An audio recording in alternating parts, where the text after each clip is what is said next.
Des montagnes d'argile figées depuis des mois. Là où les camions faisaient la queue non-stop pour charger de la terre, les machines sont aujourd'hui à l'arrêt. Il fallait travailler jour et nuit. Il y avait plusieurs tours.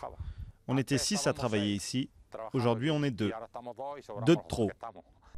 Bailén, au nord de l'Andalousie, a longtemps été la capitale espagnole de la brique et de la céramique. Pendant le boom immobilier, 50 usines produisaient près de 20% des briques utilisées dans le pays et faisaient travailler 3000 personnes. Aujourd'hui, seules 3 fabriques fonctionnent encore, au ralenti.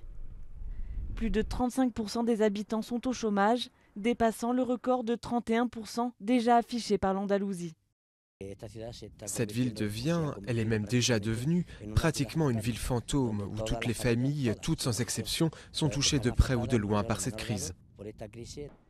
Manuel est l'un de ces naufragés de la brique. Il est sans emploi depuis bientôt 2 ans, après avoir travaillé non-stop depuis l'âge de 13 ans. Il fabriquait des objets en céramique.